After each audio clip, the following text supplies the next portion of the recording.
A big part of my mission personally is to help encourage people who are maybe reticent to start using these tools. So I want to introduce you to 6 magic words that have been really formative for me in my life, and then also give you 3 reasons why, if they're true for me, they're true for you. To do that, I need to introduce you to my parents, Louis and Levon Acey. They live in Austin, Minnesota, as do I. Dad turns 80 next month, and he's on Facebook. Actually, women over 55 are the fastest growing demographic in Facebook, so the whole thing about the population being so young globally is really interesting and everything, but it doesn't particularly matter because when you have 500 million people on Facebook, it's the really good place to be. Willie Sutton said he robbed banks because that's where the money is. You know, if you want to reach people, Facebook is the place to reach them.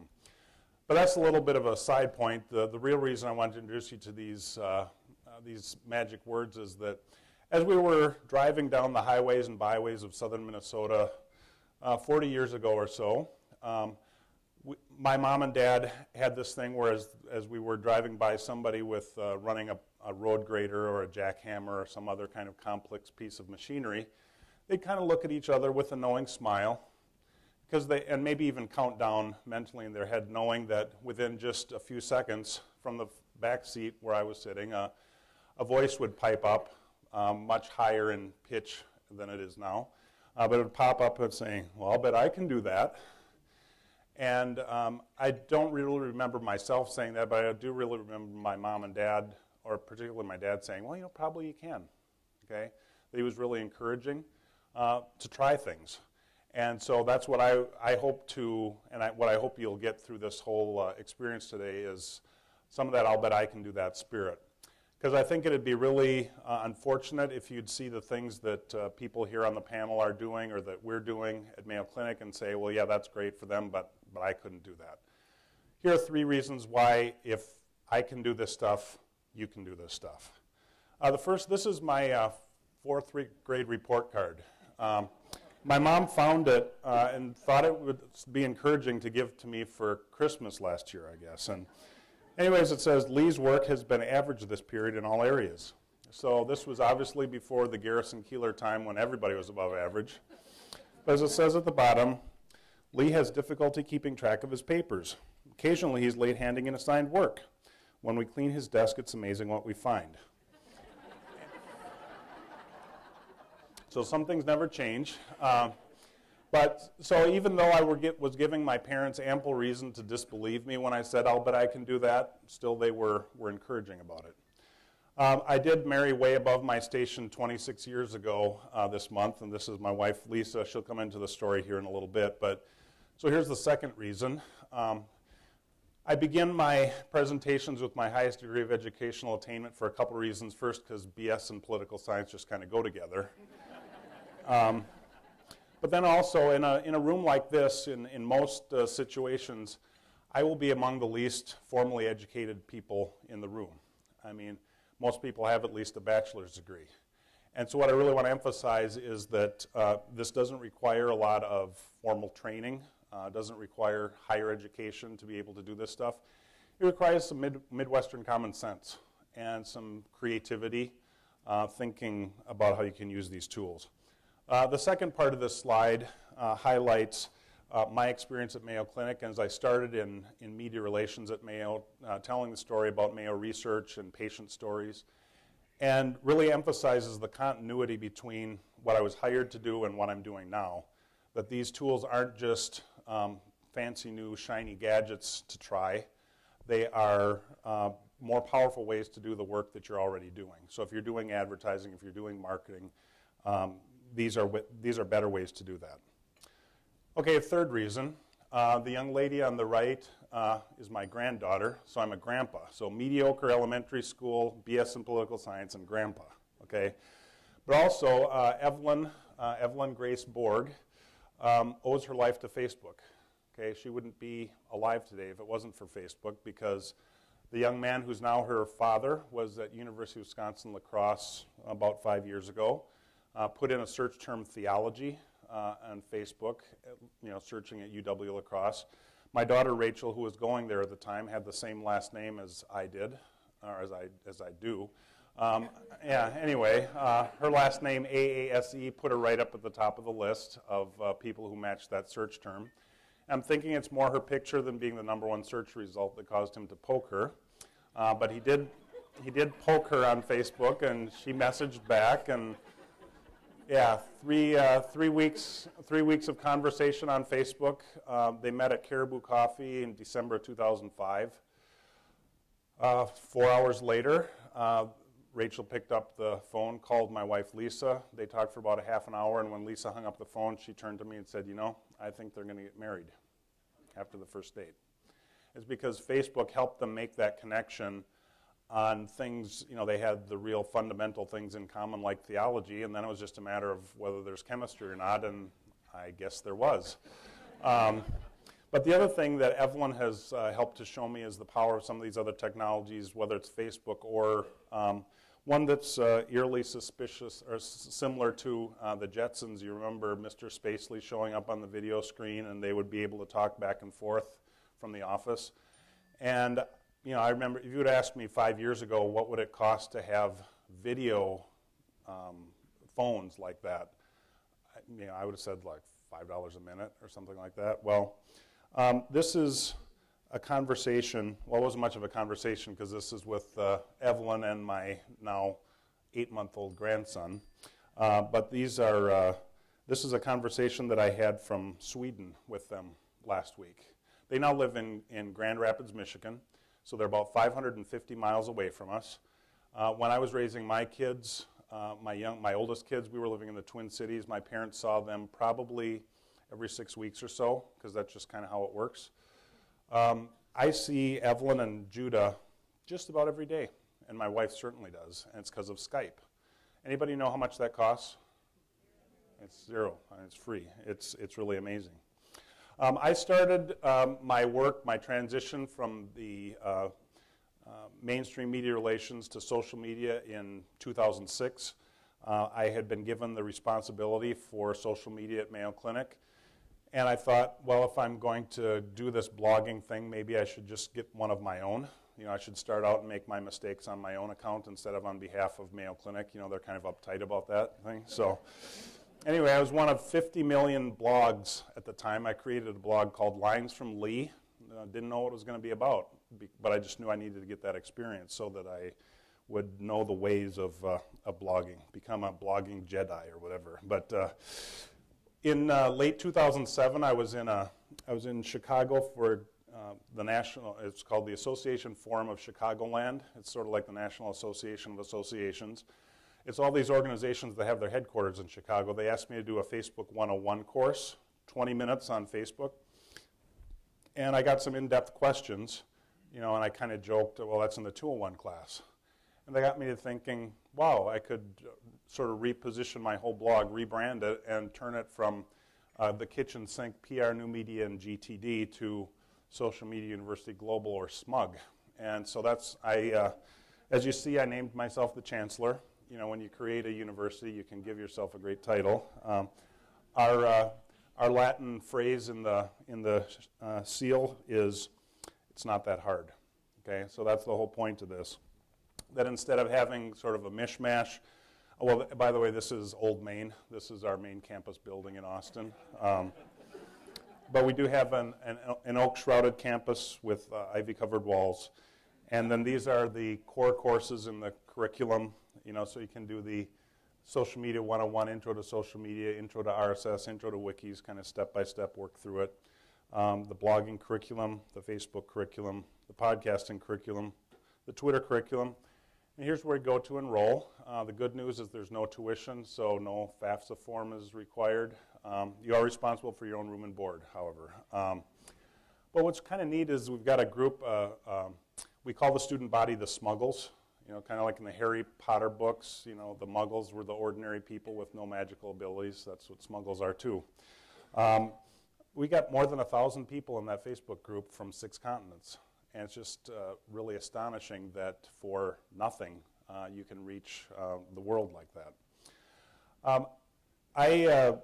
Part of what I've done with this, I want to provide just a little bit of historical context because as was said earlier, we have, some question about whether this is a passing fad or not. I want to assure you that it most definitely isn't.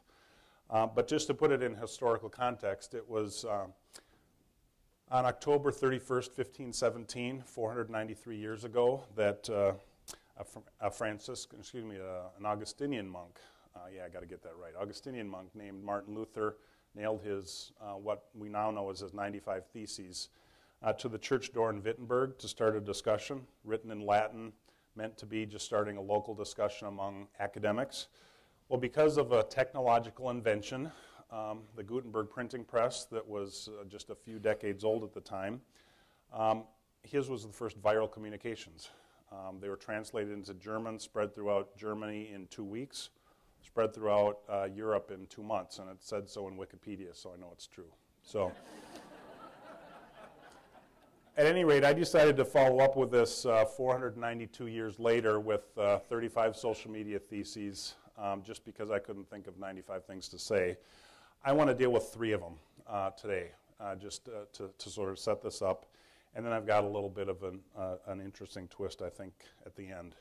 There is a PDF version of this if you want to download and nail to your office door or something, too, I'm sure. I mean, some of you are the owners, so you have the right to do that, but otherwise, check with your supervisor. First thesis. Anybody heard of Seth Godin? Know who Seth Godin is? Okay, I'd really recommend that you read anything he's ever written. It's really good stuff. He talks about the concept of skeuomorphs and when you're trying to make change in an organization. And he says it's really dumb if you want to make a change to say, oh, wow, hey, here's this new thing. You've never seen anything like it before. What he says the best way to make a change is to say, you know, this is just like that, only different and better. Okay, that's what a skeuomorph is. So thesis 1 is a skeuomorph.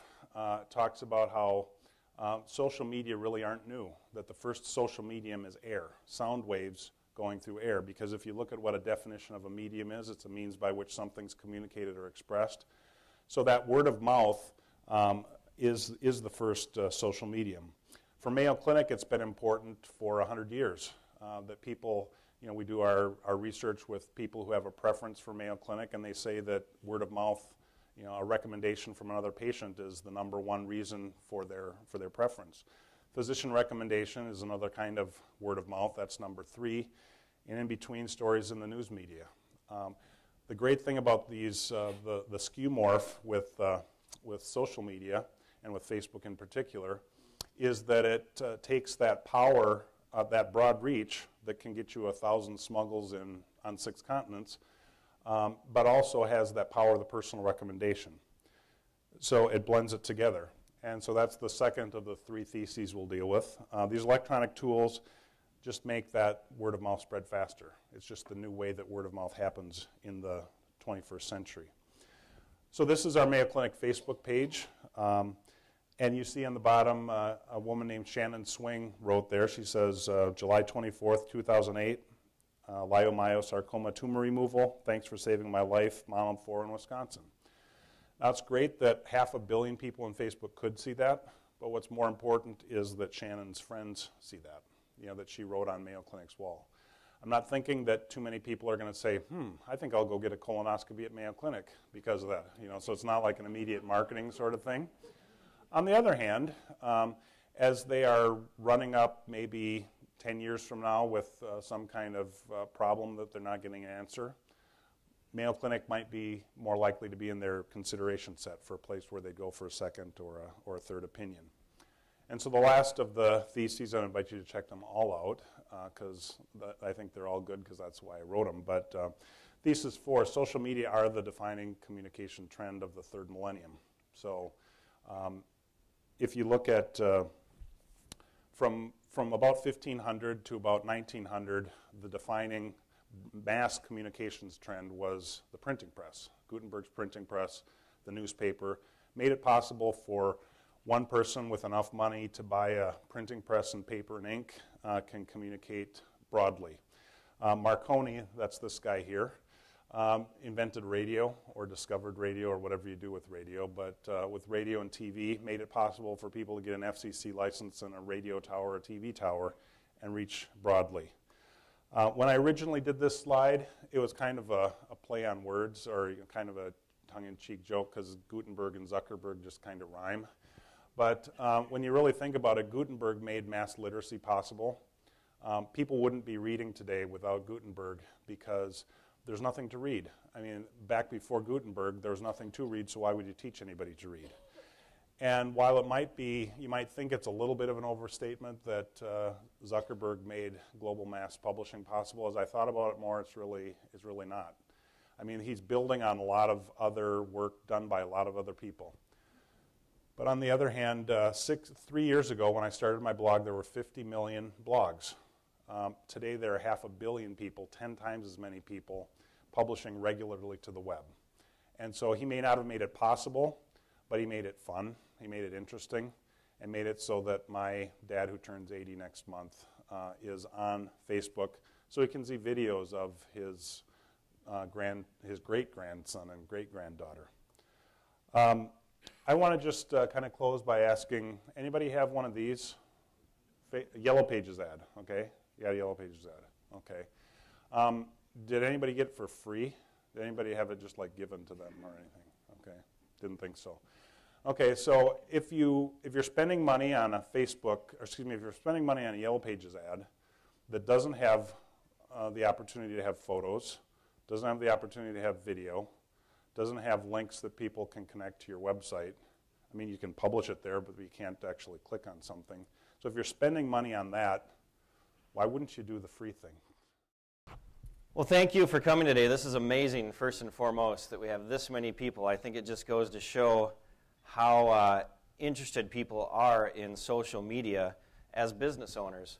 I threw this slide in here as my first slide, and it's kind of hard to see, but it's basically a graph. And this is the reason I think we're all here today. That top line there is Facebook traffic. The blue one is Twitter, and the bottom one is LinkedIn. As you can see, the growth with social media, and Facebook in particular, has been just phenomenal. I mean, we're talking about 500 million people now. And actually, I think Mark Zuckerberg was on 60 Minutes on Sunday. I think he said 550 million is what he said on Sunday. So it seems to be growing, continued growing exponentially. I think it's relatively saturated here in the United States, but they just opened, I heard they're just hiring 100 people in Dublin. So now they're expanding into Europe, and it just continues to grow. But this is the reason, you have 500 million people, or 550, pick a number, half of which are going to the site every day, and they're spending an average of 27 minutes every time that they're there. Okay? That's a huge amount of traffic. I mean, it just hasn't happened before where we have this much traffic.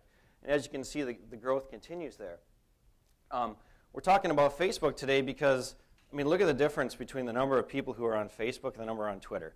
Now, Twitter had a great year last year. They had, I heard they added 100 million users last year, which is phenomenal. But we're talking about 550 million with Facebook. I did a few quick searches on how many were local here. If you look on Facebook, there's at least 80,000 people in our local area right on Facebook. On Twitter, there was about 1,000. Do you know the exact number? I think it's about 1,000 is the research I can tell that are in the local area that are on Twitter. Okay? So from a business standpoint, I want to be where the people are, right? And that's where we want to be. And I think this graph shows that Facebook is where things are at. Now I got to tell you a little story because I was doing this with my wife, and I showed her this chart, and she brought up the comment of like, well, where's MySpace? What happened to MySpace? And I was like, well, MySpace is kind of, that was 4 years ago or so, and it's not really used for business anymore, and it's kind of a dying thing, and it's not really, it's not really the cool thing anymore. She looked at me and she goes, oh, so if MySpace was a celebrity, it'd be on Dancing with the Stars. I'm like, yeah, you got it. So what we need to understand is that social media is all about the people, okay, first and foremost. We as business owners want it to be about sales. We want it to be about making money, right? That's what we want, okay? But social media is about relationships first and foremost. That's what it's around for, so people can interact and talk with each other. And we need to understand that there's this new thing called permission-based marketing. We as marketers have been so used to dealing with interruption-based marketing, things like billboards. We drive by, we see a billboard, we're listening to a radio station, and an ad comes on. we're watching TV and an ad comes on. Well, what we need to understand is that the young people of today, they don't want any part of that. They're willing to actually pay money to not have to see a TV ad. They'll pay money to DVR it so they can skip through it. They'll pay money for XM satellite radio so that they don't have to listen to commercials. Okay, they'll get spam filters so they don't have to get spam in their inbox. And we have to figure out a better way to connect with them. Okay, we need to allow them to give us permission to market to them, and that's what essentially Facebook does. They have to like us, and it's just as easy they can like us, they can unlike us, right? They can get rid of us just like that. Okay, so it's permission-based. We need to get their permission to market to them. We need to understand that demand is out there. In business, we always used to have demand and supply, and if there was enough demand, we'd make money and we'd sell things, right? It's no longer necessarily true.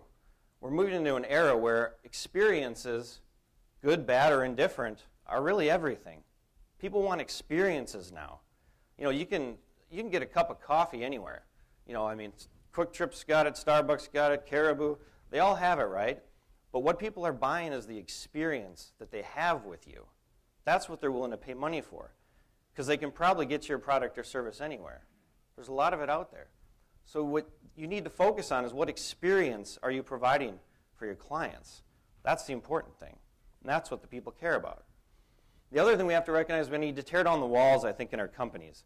If you're a smaller company, it's not so transparent, but the bigger you are, I think the more walls go up between different departments. You've got marketing department, you've got sales department, you've got your customer service department. And a lot of where good things happen is in your customer service department, right? Those are the people who get all the feedback about your product. That's where you find out where people complain, right? They call and they talk to customer service. Well, if the customer service doesn't talk to marketing and sales, how are you going to know what's going on? So that's what social media does. It allows us to hear what's going on from the people all over the place. It allows us to essentially communicate directly and quickly with our clients and our prospects and our customers.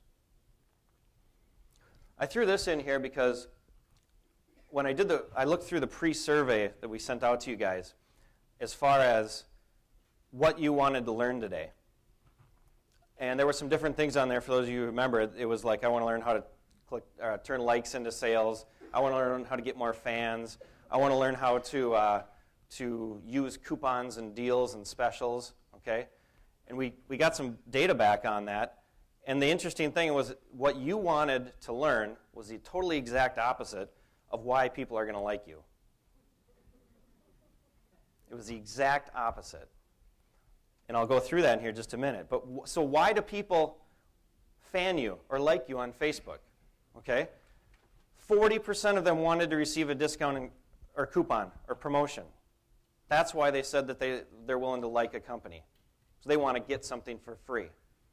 That was the last thing that you guys selected you want to learn about today. You all want to learn how to make money, right? That's all we care about as business people, is making money. But all they care about is getting something for free. Okay? We need to understand that as business owners. It's not about what we want, it's about what they want, and we have to give it to them. 39% said they did it just to support a friend. A friend sent it off to them, said, I want you to like this page, and they're like, oh, I'm friends, so I guess I'll like it because, I'll help them out. 34% said to stay informed. 33% said to get updates on future products. But only 13% said they wanted to share ideas and give feedback, which is what we want, right? We want to know what they're thinking. We want to know how we can be better, how we can serve them better. But really, that's the last thing they care about, is giving you feedback in your company. I also threw this in here because I get this question a lot too. Why should I get involved with this social media thing? Why do I care about getting fans? So what's a fan worth? There was 2 studies on them. Well, actually, the answer to that is that depends. That's the God honest truth. It really depends what a Facebook fan is worth. But I can tell you without a doubt, it is somewhere between $3.60 and $136.38. Somewhere in that range. And I know this because there was 2 studies that were done. There was a SynCap study. They're the ones that came up with $136.38 is what a fan is worth. But they took in their study, they took into things that matter to business like us. Like 28% of those people who they studied said they were more likely to use the product or the service that that company had, if they liked them. 68% said they were more likely to recommend the product or service to somebody else. Okay, that's important. 81% felt that they were connected to the company that they liked. So they really took into like sales value and what's the research value of a company in claiming how much the fan is worth. There was another study called the Vitrue study.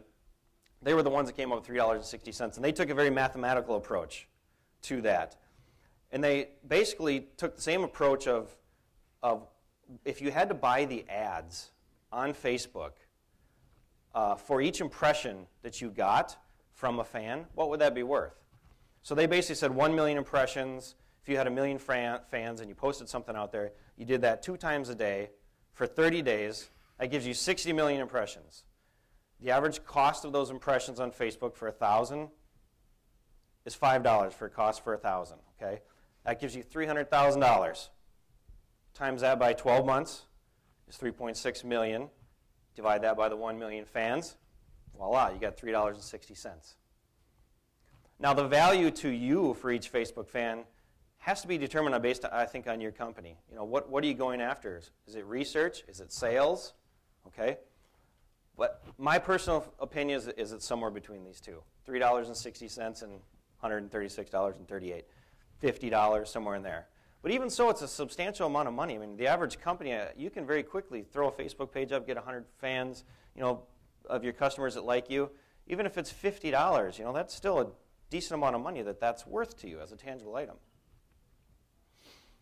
So the first thing you need to do that I always tell people is develop a strategy. And what I'm going to do, I see all you have pens and papers, this is great. I want you to write stuff down as I go here. Because I'm going to give you a 7-step plan of how to basically do and market with Facebook. Okay? I'll tell you when to write things down. But the first thing you need to do, so many people just jump right in and they go, yep, let's make a Facebook page and throw it out there and see what happens. And they forget half of the first 5 steps I'm going to tell you. And that's where they really mess up, and that's where they don't, I think, see the value in it in the long run. The first thing you need to understand is you need to be committed. Now, I think you are all here today, obviously, because you want to learn more about this. But as companies, we need to embrace it, first and foremost. Okay? It does take a little bit of work. I mean, it takes a staff, and it takes some time to do it right. It does. But I think it's worth it in the long run. The second thing you need to do is really get a champion. And that might be you here today, frankly, because you got sent here by somebody or you signed up. But you're the one that's interested in social media. So a lot of times you may end up being the champion. You know, with Mayo Clinic, Lee, I think you were the champion. You were the guy that said, I think this is something, and I think we should start doing this, and you got a blog, and you started going with it. Somebody usually in your company says, we need to do this, and I'm going to start rolling with it, and let's go. Okay, it always starts usually with somebody. But the next thing here is what you really need to do too, is it's going to take a champion, but you really need to empower, I think, everyone in your company. There was a study that was shown that those companies that really embraced it and they empowered all of their employees to get involved in social media and not just have one person or a social media team, but it was really all of your employees. Maybe they're sitting there at night, you know, at home, and they see something about your company. You want them to act. You want them to make a comment. You want them to help you, right? You don't just want them to ignore it. So you need to empower everyone in your company to want to be involved with it, not just one person or one team. So step 1, write this down. Develop a social media policy. That sounds boring, doesn't it? You thought it was going to be something fun, like make a Facebook page. Develop a social media policy. I think this is going to be more and more important. Are there any lawyers here today? Oh, there's one. I'll try to be nice. We're starting to see it now, where we're starting to see lawsuits over what employees do. We're starting to see some bad press over things that employees said, things like that. This is why I think it's so important. You know, 5 years ago, we all needed to have a privacy policy with our companies. I think you need to have a social media policy. And if you email me after the show or hit me up on Facebook, I will give you a very simple social media policy that you can throw on your website and implement tomorrow.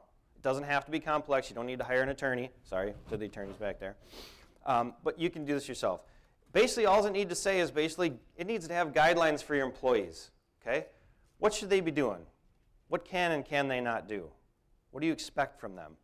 And essentially, you should tell them to write about what they know, write about what they love, write about what they're passionate about. Whether that be a blog post or whatever, but they should get involved with what they know and what they love. You need to tell them to be ethical, honest, and respectful. Okay? That's what social media is all about. If they're out there bashing other people and doing other things, you don't want them representing your company. Okay? So you need to instill upon them that they need to be ethical, honest, and respectful. You need to have in your policy that you have 0 tolerance for discrimination. Okay? It's a big one because it'll get you a lawsuit if they say something or do something. And the lines are really blurred between whether they're acting as a representative of your company or they're acting on their own. Okay? So you should have in your policy that there's 0 tolerance for discrimination. You should also have in there what should not be disclosed. Okay? Financial reports, things you talk about at your company. Maybe it's that sale that's coming up that nobody knows about yet, or the special promotion that you're going to launch. Okay? It's not their business to be launching, telling the world before you have your marketing department has a chance to launch it. Okay? And you need to tell them that they can't do that. Okay? It's not appropriate. Okay? The last thing that should be in there should be what happens if they mess up. Okay? They need to know that it's important that if you mess up, it could cost us financially, it could cost us a lawsuit, and if it's really bad and you screw up really bad, you could get fired from this. Okay? So you need to have that in your policy, I think. It's important. Step 2, educate your employees. Write that down. So now that you have your privacy policy, you need to educate your employees on what's in it. Okay, it doesn't do any good to write a policy, throw it in a drawer somewhere, or post it up on on the bottom of your page if you don't do anything with it. So you need to educate your employees. Okay, first thing you need to do, encourage involvement. Really encourage everybody in your company to get involved with it. Especially though, if they want to get involved, have them be involved. You need to review those policies and guidelines, go through it with them, explain. Okay, here's what we expect you to do. Here's what can happen if you mess up, and explain everything that you have in there.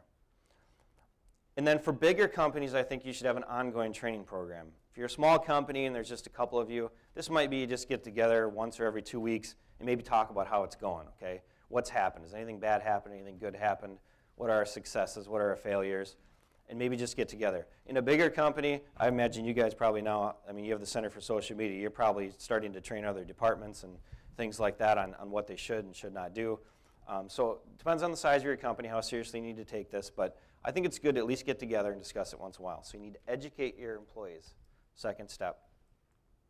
All right, so now we got our policy, we educate our employees. Now we're ready to create a Facebook page, right? No, we're not even close to being ready. Step 3, define your purpose. Everybody's so excited to create those Facebook pages. Yeah. Define your purpose is your next step. There are only 5 ways to use social media. Write that down. There's only 5 ways to use social media. Your company needs to know which of those 5 ways you're going to use. The first way is branding. Write that down. You can use social media for branding your company. This is identity campaigns, all the typical marketing terms of branding. It's typically done with YouTube. YouTube is probably the biggest vehicle that's going on right now for using branding for social media. I got a short little video for you. Some of you may have seen it, some of you have not, but it's a great video called The Swagger Wagon. Yeah, this one goes out to all you minivan families out there. Sienna SE in the house. Where my mother, father's at? Where my kids at?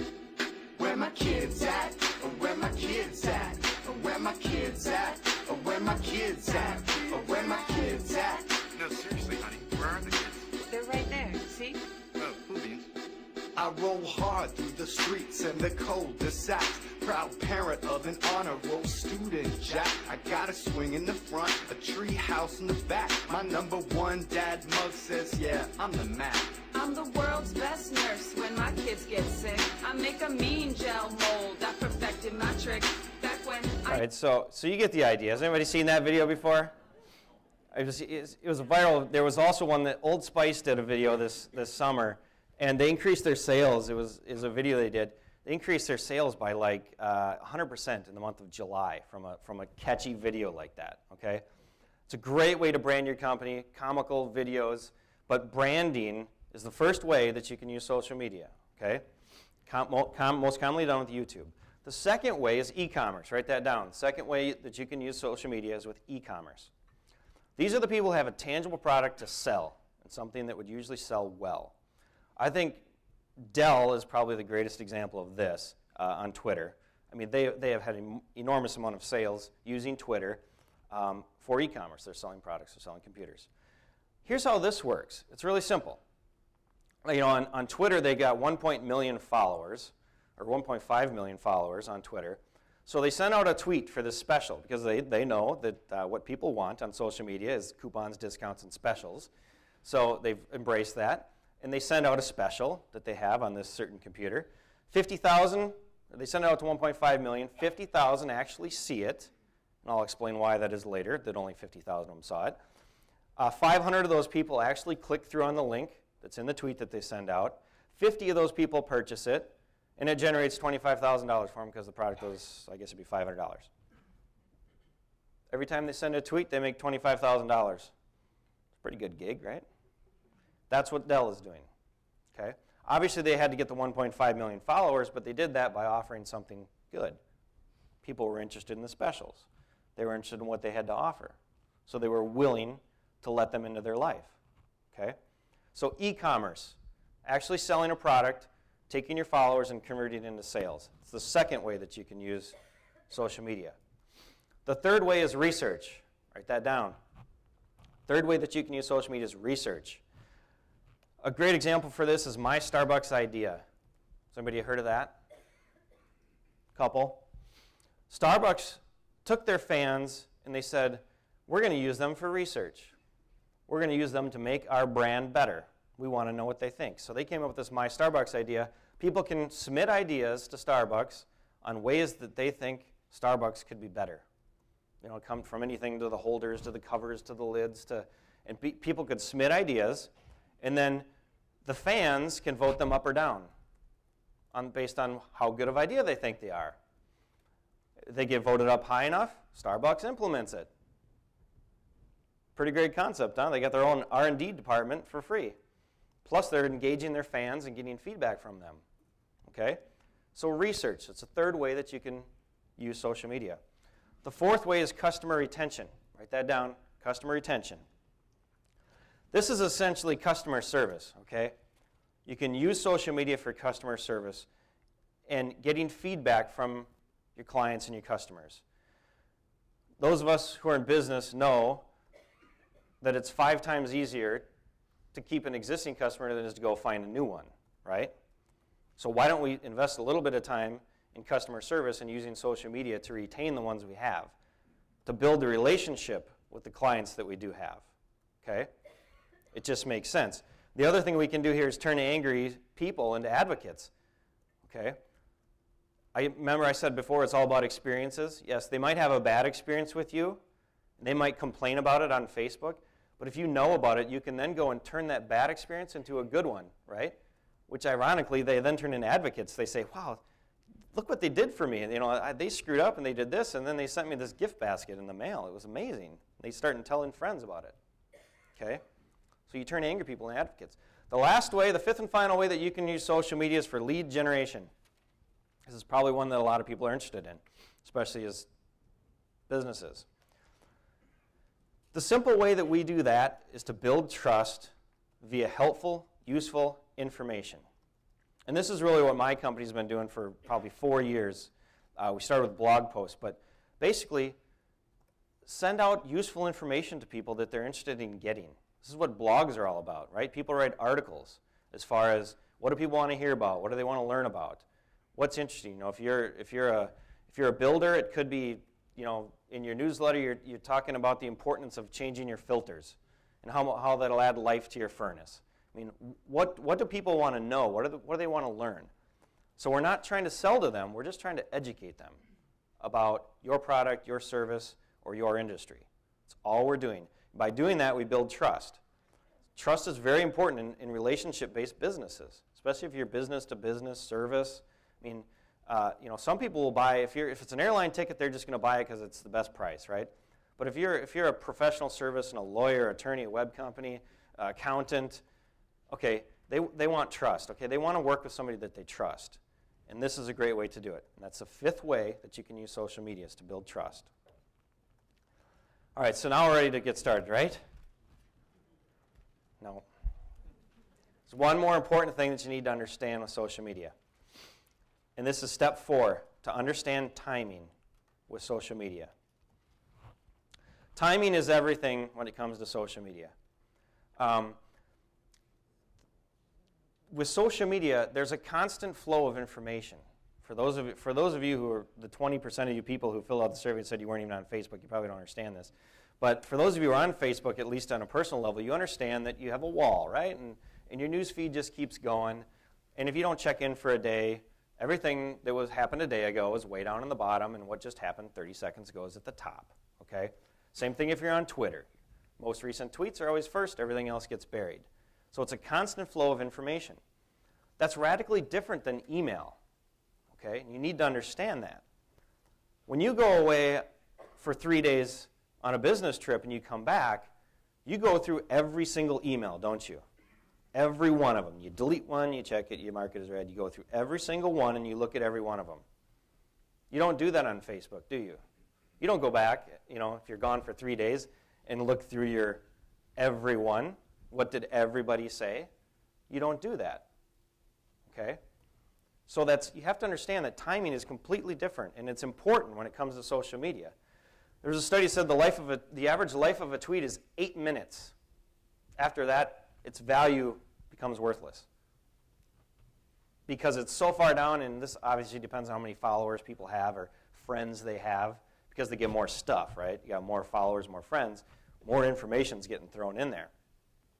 But the life of the tweet was only 8 minutes, okay? So if you're up at 3 a.m., in your pajamas, deciding you're going to do this social media thing, sending out tweets, well, sorry, because 3:20 a.m., it's no longer useful. Nobody's going to see it when they wake up at 8 a.m. So there was a study, Vitru did another study. They took 3 years of data, 1,500 brands. There was 1.6 million posts that they analyzed, 7.56 million comments that they put in their study and they analyzed, trying to figure out when should we tweet and when should we do Facebook status updates. When is the best time to do that? And the study found, based on all the data of when people interacted the most, write this down, was 11 a.m., 3 p.m., and 8 p.m. Those were the times that the most people interacted back or commented on things or purchased things or got involved. Weekdays were obviously the biggest. Wednesday was the biggest day of when people seemed to be most interactive or chatty on Facebook. Sunday was the worst. Probably at church, I guess, or something. I don't know. So Sunday was the least day where people just didn't seem to care as much about their Twitter account or their Facebook account, and they weren't checking it out. Morning seemed to be 39.7% more effective. However, the biggest time was 3 o'clock in the afternoon, but they said that morning seemed to be more effective if you over the latter. They also looked at what the best time was. Okay, I'm going to show you later how you can time messages and time tweets, so you don't have to have somebody sitting there at the computer. But just so you know, the best time that they saw the most interaction was the top of the hour, between 0 and 15 minutes. And I think the reason that happened was because if you think about it, it kind of makes sense. Most of us go from one meeting, we have an hour-long meeting, right? And we go from one to the next. So we might have just got back from a meeting, we sat back at our computer, it's the top of the hour, and we happen to hop on Facebook before we get into our messages and things like that. So they found that the top of the hour had the most interaction. Now, I tell you that information, but I really think you need to customize it for your own demographic, okay? Each of us, all of our businesses are different. Just like I told you 5 strategies. The strategy that you use for your business might be completely different than another one, okay? One of you might be interested in e-commerce, and that's what you're going to go after. One of you just might want to build trust, okay? So you really have to figure out what works for you. Just like this, you know, if your customer base or your client base or your prospects happen to be people, white-collar people who work 9 to 5 and they're on their computer all day, that might make sense to do what I just told you.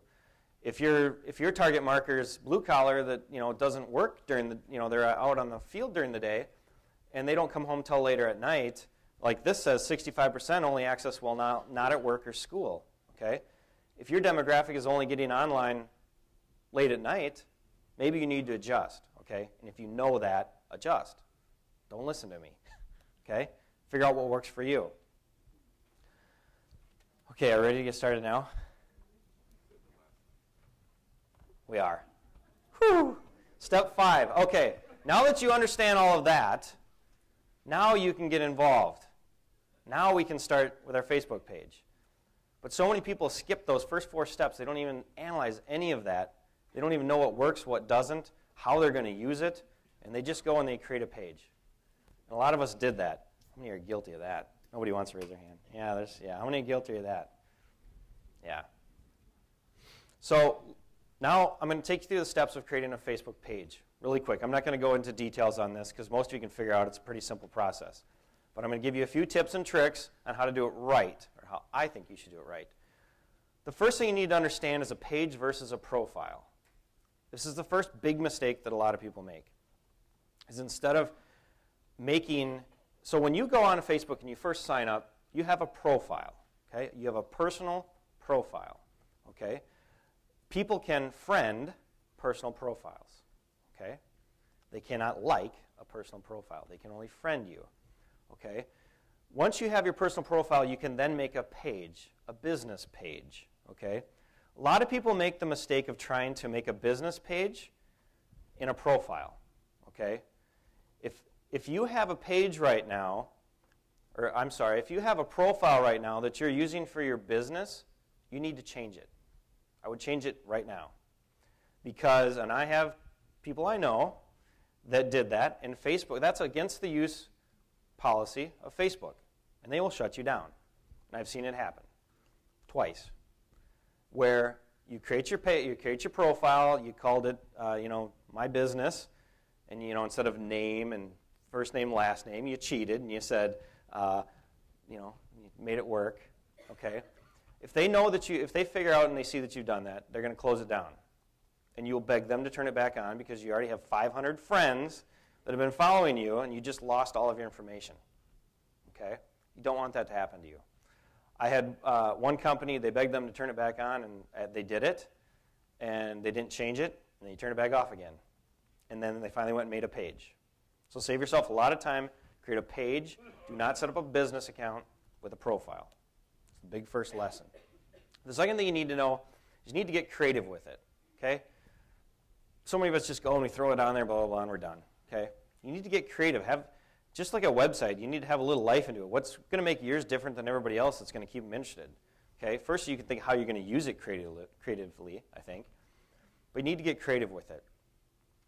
Use a large picture. So many people go and they just take their little logo or whatever, and that's what they put on there, okay? But you're limited to the width, but not the height. Here's a great example. A friend of mine, Brad Sugars, this is his photo. See how it's tall and it's got a slogan in there, the world's #1 business coaching firm, okay? And there's a little animated character of him, So you don't need to have just a small little photo in the upper left like we do for our own personal pages. Have somebody design a long, tall graphic, okay? That's the first thing you want to do. Use a large photo. The second thing you should do is create a custom landing page. This gets a little more complex and you might need help doing it. But all of us normally just have a wall, right? You don't need to do that. You want to use, write this down, FBML, Facebook Markup Language, FBML. There's an app out there called FBML that you can go search for and install, and it gives you this flexibility to make this custom page. And all this one is here, this is my book that I wrote that Lee mentioned earlier. But this is the fan page we have for the book. And I have over 1,000 fans on this page. And, but what this is showing here is a custom landing page for this site. So you'll see the first thing right there at the top. It tells them what I want them to do. I want them to click like above to join the conversation. Okay? If they come to your page and they don't click like, you've just lost the whole opportunity of being able to connect with them ever again. Okay? That's what you want them to do. Tell them what you want them to do. It's really simple. And then you can make a custom graphic below that, and you can say whatever you want. It could be something inspirational, it could be whatever. So instead of just dumping them into the wall, the point here is that you actually give them some sort of custom page. And you can make as many custom pages as you want. A lot of people will put resources, they'll put links, they'll put different information. And once you install that app, that FBML app, it allows you to put standard HTML code in there and do this. This one here is basically, it's really simple. It's 2 lines of code that links to 2 different images. That's all it is. Okay? It's not a hard, difficult thing. So create a custom landing page. It's the second or third or whatever I'm on that you should do. The next thing I want you to do is adjust the permissions on the settings after you create it. Okay? I took this screenshot here, but basically in your page, if you go edit page, and then I think it's under permissions, you're going to see this. Okay? You'll see the thing in the middle there says default landing tab. I just changed it to be that custom welcome page that I made. By default, it's set to your wall, okay, which is what everybody can type on and what they see when they go there. So I've changed it so when anybody happens to land on my Facebook page, instead of seeing just the wall, they're going to see that custom page that I just created that it tells them that I want them to like us. Click that button above, okay? That's the first thing I want you to do. The second thing you should change in here is basically that wall tab shows all posts. You can either set it to where your wall only shows what you type in there, or it'll show what you and what other people comment on there. There's options there that say users can write or post comments on my wall, they can add photos. A lot of people limit that, but I don't think you should, at least initially, because that's where your customers or your fans can talk back to you, okay? Hello, that's what social media is about, okay? It's about interaction, it's about relationships. You don't want to limit their ability to do that, okay? You want them to ask questions, you want them to be involved. That's what makes it great. So why not, when people go to their wall, show what your customers are saying too, okay? Let them see that, okay? Somebody's going to go, oh, I know, but what if they say something bad about me? I'm going to cover that in a minute. But it's important that you have it there, okay? So those are the 2 settings that I want you to change, at least initially. Now, if you get a lot of fans and your fan grows to like over 1,000, you're probably going to start getting spam on your wall if you have your settings to this. If you have settings to where everybody can post on your wall and everybody can see it and it's the default, it's going to happen. You're going to start to see things. But I'll show you how to deal with that too. And if it gets too bad, you can always tweak it back, okay? You can always change it back. All right, so now we've created our fan page, right? And there's this feature called Suggest to Friends. Does everybody know about that?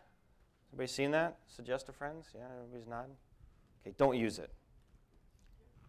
Step 6, set up processes. I'm going to tell you why you shouldn't use it in a little bit. Step 6, write this down, set up processes. In my book, I think I had a whole chapter about systems and processes. As a business owner, I'm big into that. I think you need to have systems and processes in place about how things are going to happen in your company. And I think with social media, it's important that you do that before you get really involved. So I haven't even told anybody about my Facebook page that I just created at this point, okay? Haven't even got there yet. You need to figure out who does what, when, where, and how. Who in your company. Now, you've empowered everybody to get involved, right? But it's going to take that champion, or maybe that team of champions, or whoever it might be in your company. You may have a couple people that are involved in it. But ultimately, somebody's got to be responsible for who's going to do what, when, where, and how. In my company, we sit down every Monday, and we have a talk. And we say, what are we going to do this week, guys? What are the blog topics going to be about? Who's going to write it? What day are we going to launch it on? and who's going to do what and when. The core of your social media strategy, of your messages that you want to send out, when you want to send them, who are they going to go into, what's the target, which one of the 5 ways are we going after on this specific message, and who's going to do it, when. If you don't sit down and talk about it, figure it out, you're going to have a mess. Okay? You're going to have people duplicating efforts. Things are going to get done, at 8 o'clock at night when your target market was at 11 a.m., and you're going to have a hodgepodge strategy. Okay? So have some sort of basic understanding of who's going to do what, when, and where, and how. This could be as simple as making an Excel chart. Monday, Tuesday, Wednesday, Thursday, the times of the day. We're going to send out a tweet. We're going to do a Facebook post. We're going to whatever. Okay? Could be as simple as that. If you would like an example of that, we do this for a living, so we have charts like that, Excel. Hit me up, email me, Facebook me, whatever, and I'd be happy to send you one of those too along with your social media policy. Okay? But that's the most basic way of what you could do that for starters. More complex companies, more complex things. I'm not sure what you use personally, but I'm a big fan of Hootsuite, H-O-O-T, Suite. Okay? Hootsuite looks like this. It's basically a system that you can do that. You can have multi-users. You can schedule tweets. You can see what tweets or what messages are scheduled. In here, you can connect. All of them are in there. Your Twitter profile's in there. Your Facebook personal profile's in there. Your Facebook pages are all connected in there. Your LinkedIn account's in there. Your Foursquare account. And you can set up multiple users so you can all interact together. Okay?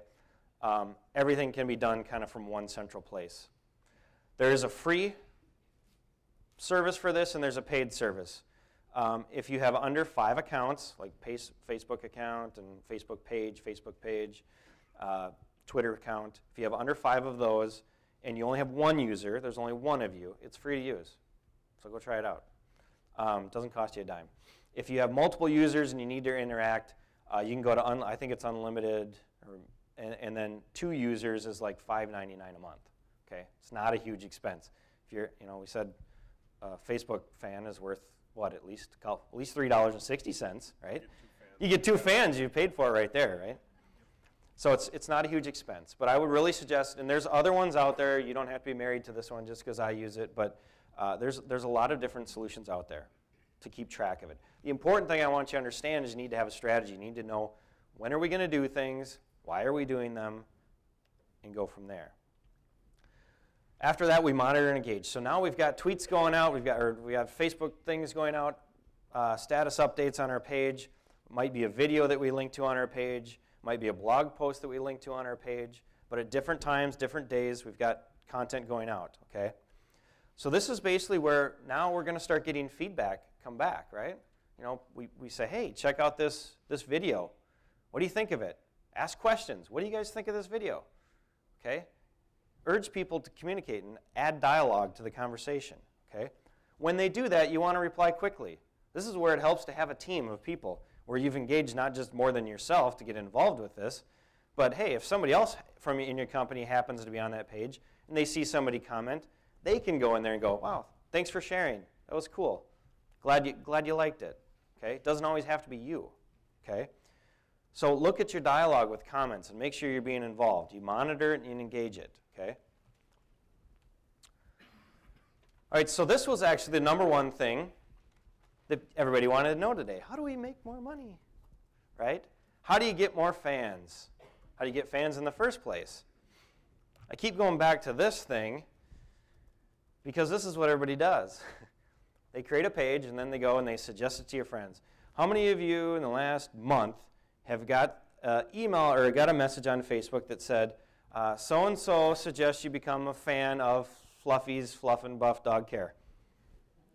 Yeah. And what did you do with it? Did you become a fan?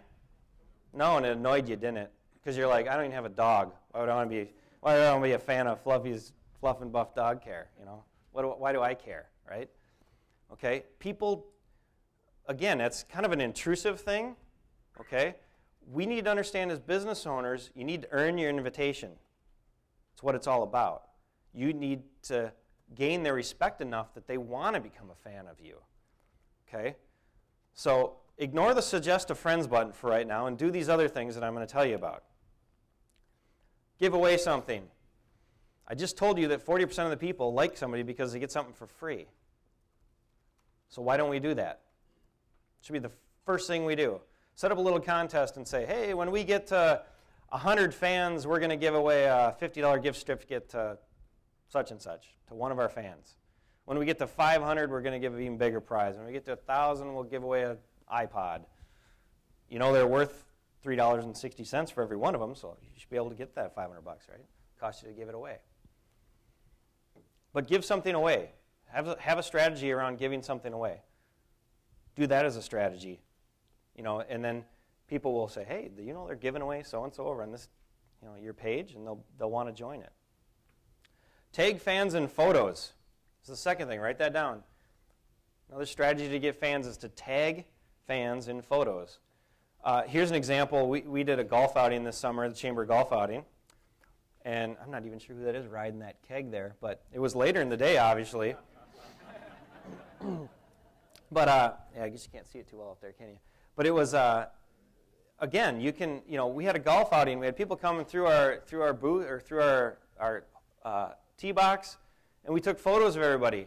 We uploaded them to Facebook, and we tagged them. The people we knew went and tagged them, and people got a notice that they were tagged, and then people went and commented on it, like, wow, look at you riding the keg. How much you have to drink, It was fun. People had a good time with it. So that's one way that you can make people aware, like, oh, I didn't even know this page existed, but I see that, they posted a photo about you or about somebody that they know, okay? It's an easy way to inadvertently let people know you exist and that it's out there. It's not intrusive, though. Embed widgets or icons. So this is basically simply putting your, join us on Facebook logo on your website. Okay? Now that you have a page, put it on your website. And I always like to say, join the conversation.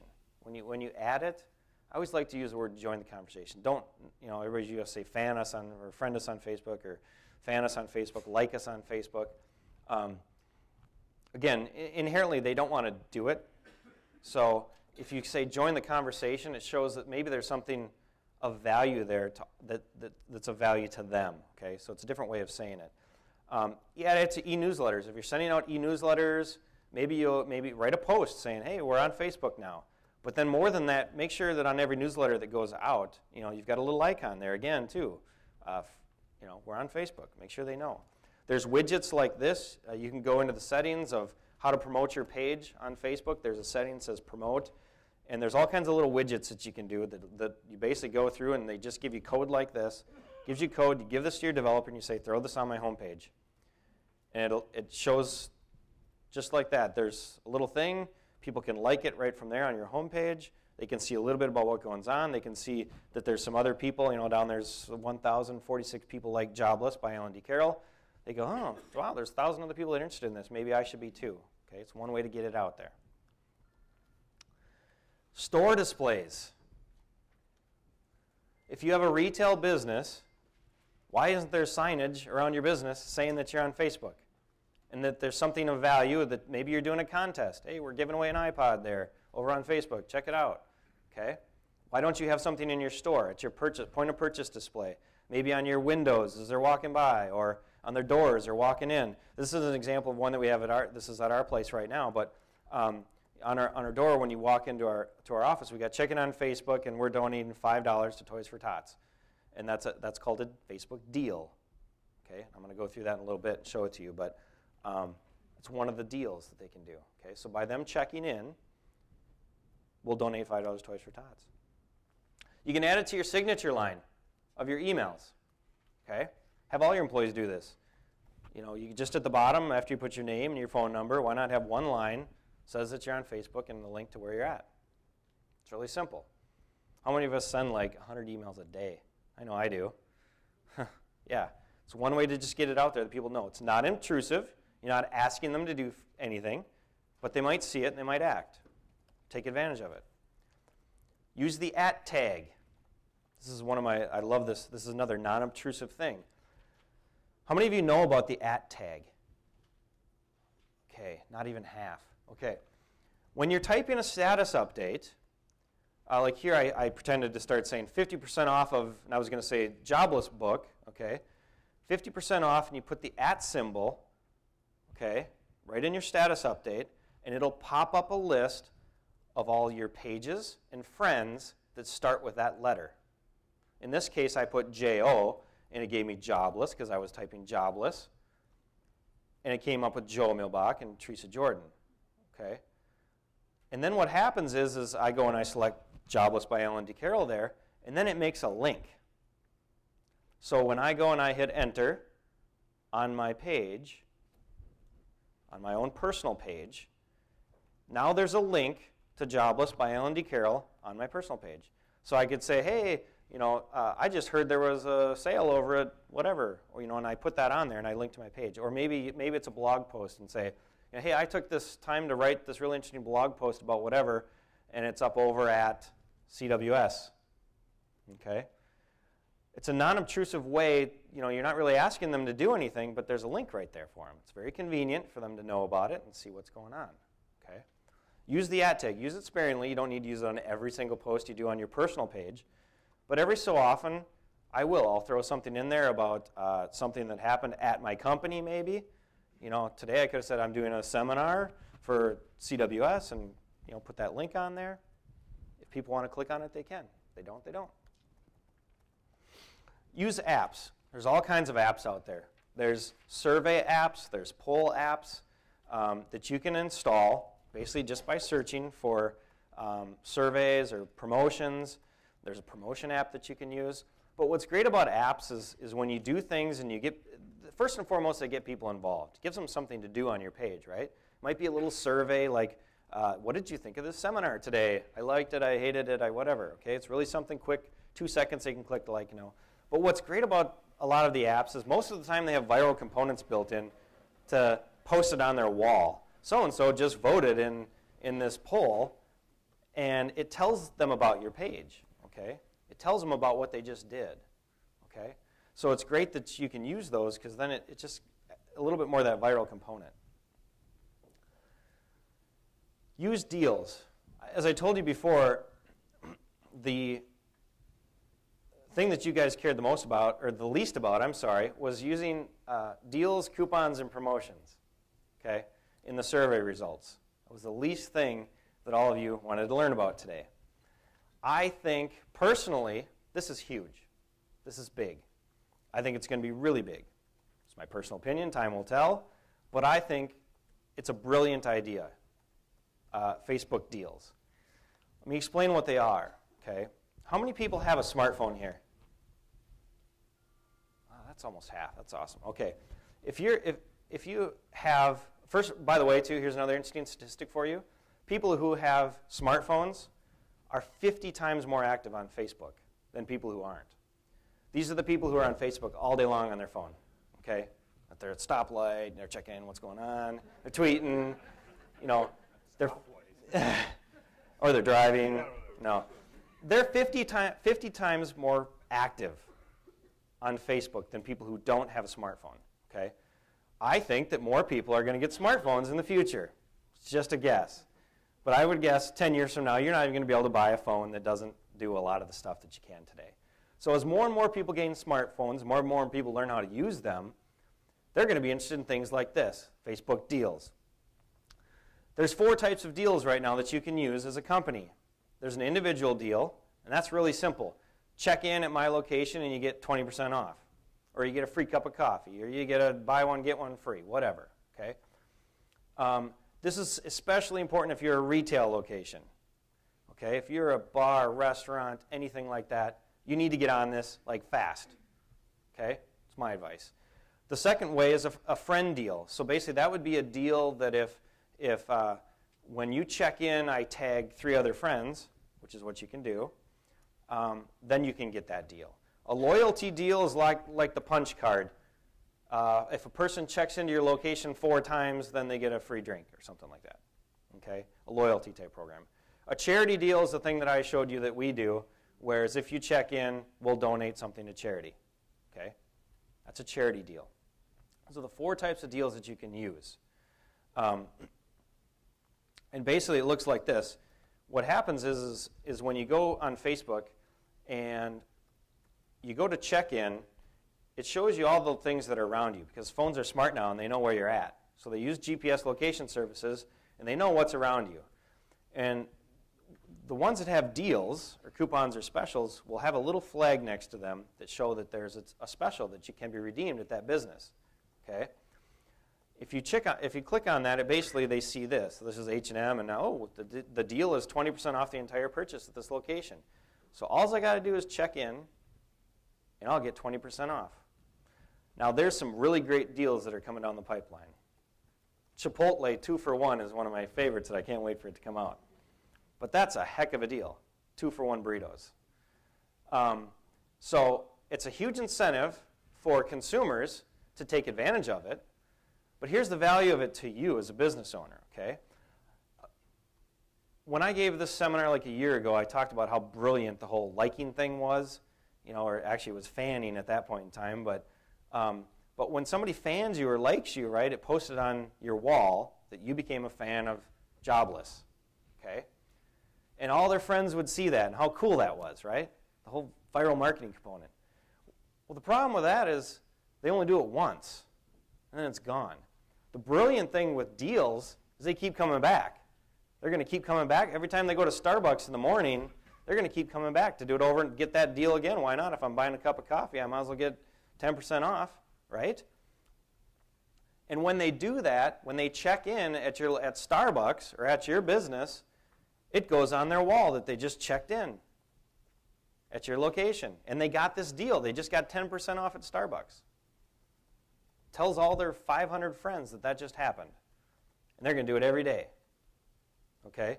And if they tag people, when they do it, if Lee and I are at Starbucks together and we tag it, and I get the deal, it goes on his wall too. So now all his friends see it too. And it's going to keep happening over and over and over again. And people are going to learn about specials and coupons and things that are going on. Like, wow, I didn't know there was a deal for 2 for 1 burritos at Chipotle. That's pretty cool. Or I didn't know there was this, or I didn't know there was that. And it has this whole viral component into it. I think it's awesome, and I think it's going to be big. I would get involved with it. The thing you need to know about deals is you have to claim your place first. Okay? When you check in at a place, this is for the business owners in here, you need to claim your place. Okay? Here's how you do that. On your smartphone, go to check in. You're going to see your place probably in the list. Okay? Because they pull, I don't know where they get their data. I don't know if it's Google Maps or where they're getting it from. But most of the time, you're going to see the location, your business, in that list already. Okay? If not, you can add it.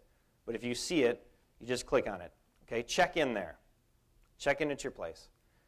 Now it just posted on your wall that you just checked in at your own business. Okay? Go to your computer. Go to that page, go to your wall, and click on the link that it just had your place. Okay? Where it just told you that you checked in. Okay? In the bottom left is going to be a button that says, claim this place. I think it says, is this place yours? Claim it. And you can click on that, and it takes you through a process to claim your place. Now, you have to send them a utility bill or something like that to be able to show proof that you actually own that place, but then you can claim it. Okay? And then that gives you the ability to do deals. You can't set up deals until you've claimed your place and prove that you own the place, which is probably a good thing because you don't want your competitor giving 100% off at CWS today. That'd be a bad deal. Okay?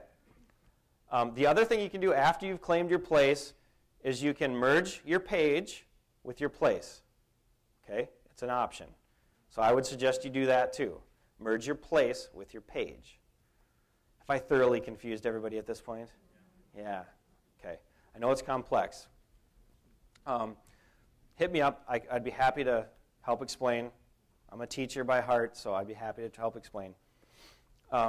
So I just gave you a whole bunch of things that you can use, okay, to gain fans, right? I always come back to this. Then maybe use the Suggest a Friends feature, okay? You need to do all these other things first before you just suggest a friends. Okay? Because the Suggest a Friends probably isn't going to work that great anyways. It did a year and a half ago, 2 years ago, but people are smarter than that now, and they're annoyed by it. Okay? But you might want to go through and maybe you want to maybe you want to suggest to friends and pick your mom. My mom is a friend of mine. So, you pick a few people, okay? All right, the last thing I want to talk about today, how are we doing on time? We're great. Good. The last thing I want to talk about is negative feedback. Because this is probably one of the biggest objections that I hear of people, why they don't want to get involved with Facebook or why they don't want to get involved with social media is people say, well, I'm afraid people will say bad things about me. They'll complain and everybody else will see it and it'll be horrible. Well, the first thing I tell people is, yeah, right. They will complain. Make sure your business practices are solid. Because if you have a whole bunch, if you're doing a crappy job running your company, they are going to talk bad about you. Because the only thing social media does is it magnifies whatever is really going on in your company. So fix those problems first, okay? But people are going to talk about you on Facebook and Twitter and whether you're there or not. Whether you're involved with it or not, they're going to be talking about you. So you might as well be involved in it, okay? The first thing you need to do, I think there's 4 types of negative feedback. Write that down. 4 types of negative feedback. And the response and what you do with that feedback, I think, depends on what type of feedback it is, okay? The first one is straight problems, okay? This is somebody who has an issue with your company. They have a problem. They can't do this. They can't do that. Ran across this problem. They post it on your wall. I wasn't able to log in, or whatever it was. Your response to this should always be, you should always respond to this type of thing, okay? You need to, depending on the type of the problem and how many people it affected, it's probably going to determine your response. But you should always respond to problems. Thank you for letting me know about this. I've either solved the problem or, yes, this affected a whole lot of people and we wrote a whole blog post about it here or whatever. But you should definitely respond to a problem. The second type of feedback, negative feedback, that you may get is constructive criticism. These are suggestions, things like that. I don't like the way you do this. I think you should do it this way. Okay? You should always respond to these too. Every time. Thank you for your suggestion. Now, you may not want to implement them half the time that you get, but you should always thank them. Thank you for providing feedback. Thank you for the suggestion. We're looking into it. Okay? You should always respond to constructive criticism. The third type of negative feedback is a merited attack. Okay? This is somebody who is attacking you. They're saying you did a horrible job, and it's usually because you screwed up, frankly. Okay? You messed up. They're mad. They attacked it. They wrote it out there on your wall, and they complained about it. You should always respond to this too, and let them know, okay, maybe we did mess up. Here's what we're doing about it. Here's what we're doing to fix it. Thank you for letting us know. It can be as simple as that. Okay? But always remember, usually these merited attacks, you always need to remember, a lot of times we take them personally as business owners, like, why quit complaining about me. And we take it personally, why are you attacking me? But we need to understand that most of the time they're rooted in a problem. Most of the time these people have a problem. And that's why they're mad. That's why they're upset in the first place. Okay? So try to not take it personal. Try to respond professionally. But again, these usually almost always warrant some sort of response that you should put out there and leave out there for everybody to see. Okay? The last type of negative feedback is trolling and spam. These are basically people who have no reason to be attacking you or no reason to be saying anything. You don't know who they are. They're not customers. You know nothing about it. They've spammed on your wall. They might even be a competitor. They're trying to make a competitor look good. Some sort of negative feedback like that. Do not respond. Delete it. These types of things don't require a response. They should not be left on your wall. Just delete them. Okay? If it's spam for no reason, or it's not a merited attack, they have no reason to be contacting you, no reason to be doing anything, I say just delete it. Okay? So those are the 4 types of negative feedback. Okay? All right, so I'm wrapping up here. Hopefully you took lots of notes, and you have 7 steps. Should be how many? 7. 7 steps to developing a strategy, and you have some strategies as far as how to get fans without being annoying or intrusive. okay? I do have a shameless plug in here for my book. I did write a book earlier today. There is a lot, actually, I wrote this book literally this year. There's stories in here about how I've used social media to build relationships. This foreword was written by Brad Sugars. For any of those people who have attended one of my previous seminars, I talked about how I friended him. He's the CEO and the owner of Action Coach. It's an international company.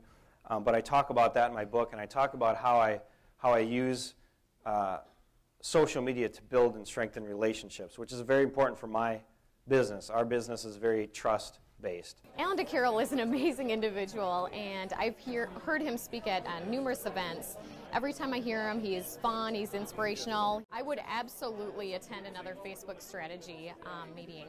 I think these are really important. I think the technology is changing more and more. Today's seminar was really interesting because of the fact of you can teach an old dog new tricks, but the aspect of social media and where it's grown in the past to where it's growing now is just tremendous, and you need to keep up on the latest technology, the latest information, and how to connect with your customers. Alan's presentation is very straightforward, very honest. He doesn't try to add any fluff to it. What's nice about his presentation is it's a straightforward, honest approach to marketing. Today's Facebook seminar I found to be extremely powerful. There was a lot of information I didn't know about, and I feel for my clients with an advertising agency, I'll be able to take that and actually execute. I really liked what Alan DeCarroll had to say because he gave me actual steps that I can execute for my clients. There was a lot of information that I know I have some clients that are a little shy to try Facebook and understand how it can actually be tangible in their business. And there was a lot of information as to how it actually translates into dollars. And also information I can use that reinforces what I've been saying. So now I have some experts to back up what I've been telling clients all along. Well, you know, I've heard Alan DeCarroll speak before. I've read his book.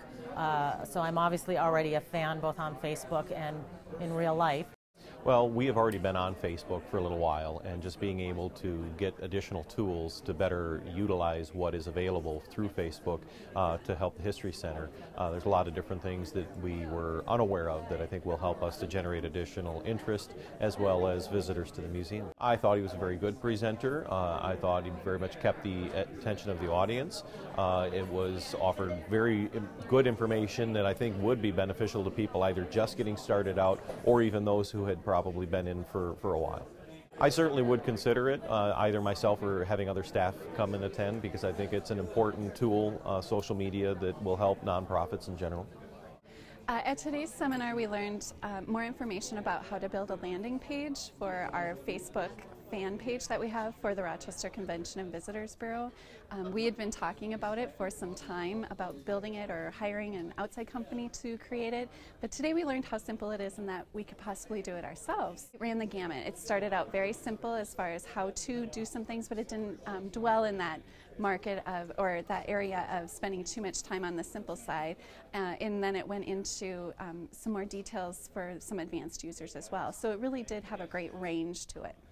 Alan DeCarroll's presentation style was very helpful in that he had bulleted points that I could actually take away and take home today and utilize in the workplace.